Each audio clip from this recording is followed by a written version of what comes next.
Donc bonjour, je m'appelle Mathieu Thomas, je suis ingénieur de recherche au LNE en métrologie fondamentale.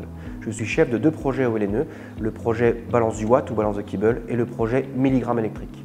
Ces deux projets visent à réaliser l'unité de masse à différentes valeurs de masse du milligramme au kilogramme.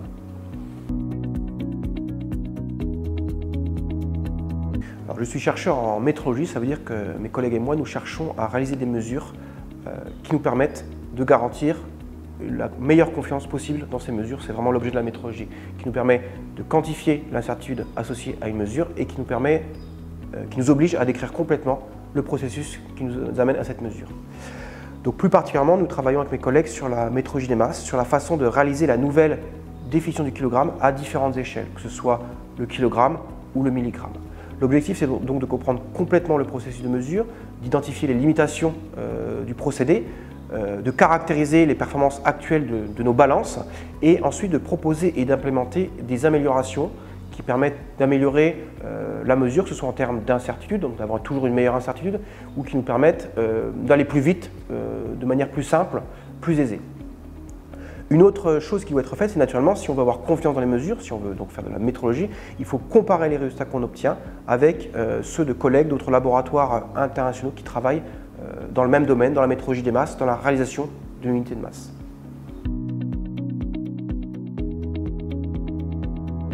Alors, les expériences de métrologie fondamentale sur lesquelles je travaille requièrent le travail de nombreuses personnes.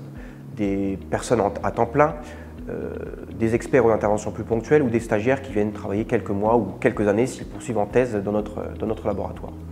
Donc une grande partie de mon travail consiste à coordonner le travail de ces personnes-là et également à faire des choix technologiques parce que ces travaux s'étendant sur plusieurs années, étant constitués de plusieurs sous-ensembles qui doivent travailler, qui doivent fonctionner avec la meilleure compatibilité possible pour permettre d'obtenir les meilleures incertitudes possibles, mais également la meilleure, disons, facilité de travail, la meilleure rapidité de travail, il faut faire des choix technologiques. Et ce sont ces choix technologiques qui m'occupent une grande partie de mon temps.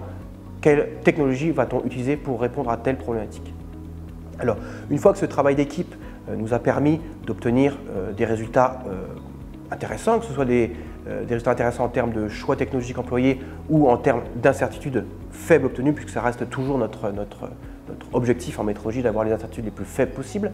Une fois que ces travaux ont permis d'obtenir des résultats, il faut les rendre publics, les comparer aux résultats d'autres collègues. Donc pour comparer ça aux résultats d'autres collègues, il y a deux grandes voies qui sont nécessaires. Il y a des comparaisons directes, c'est-à-dire qu'on effectue des expériences où on compare par exemple dans notre cas des étalons de masse qui ont été étalonnés sur une balance d'un autre institut métrologique qui fait les mêmes travaux que nous. On les compare à nos résultats, on doit obtenir des résultats qui soient comparables. D'autre part, il faut aussi qu'on publie nos résultats dans des revues à comité de lecture. Ce sont ces revues qui nous permettent d'avoir le meilleur, disons, niveau de dialogue entre scientifiques, le dialogue au plus haut terme sur la théorie et sur la technologie employée.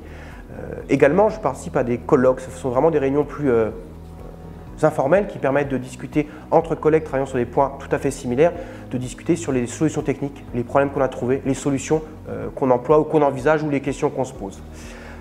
Enfin, il m'est arrivé, particulièrement en 2018, de rédiger des articles de vulgarisation scientifique dans des revues plus grand public qui permettent d'expliquer, qui ont permis d'expliquer les raisons pour lesquelles on est passé, dans le cas des masses, d'un artefact matériel qui définissait le kilogramme, à une constante fondamentale, dans notre cas, la constante de Planck.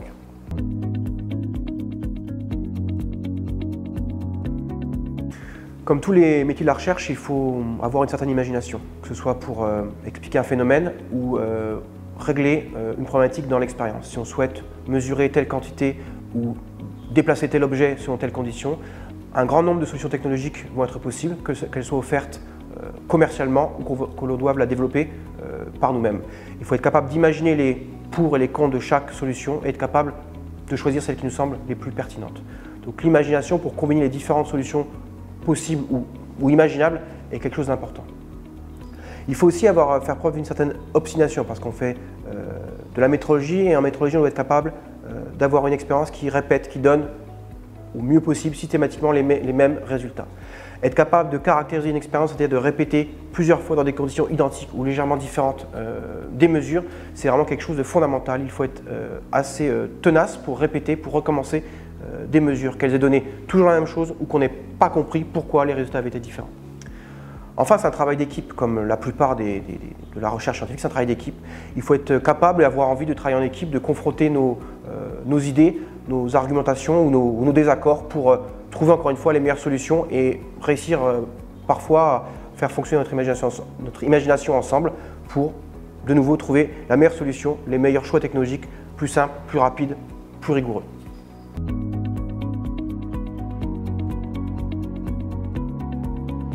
J'ai une formation mixte universitaire et école d'ingénieur. À l'université, j'ai étudié la physique des plasmas et en école d'ingénieur, l'électronique et l'optique. Mais j'ai toujours été fasciné par les unités de mesure, que ce soit les différentes versions historiques de la définition du mètre, où on est passé, disons, d'une portion du méridien terrestre à une longueur reposant sur la distance parcourue par la lumière dans le vide. Donc ça, c'est pour l'historique du mètre. La seconde a aussi subi de nombreuses transformations.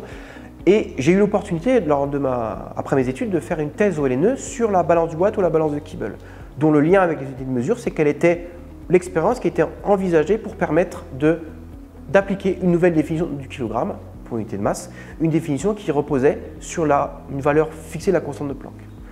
Donc la balance de Kibble, la balance du Watt, c'est une expérience d'électromécanique. Donc j'ai appliqué mes connaissances en optique pour mesurer les déplacements, mais cette expérience d'électromécanique nécessite de mesurer des tensions et des courants.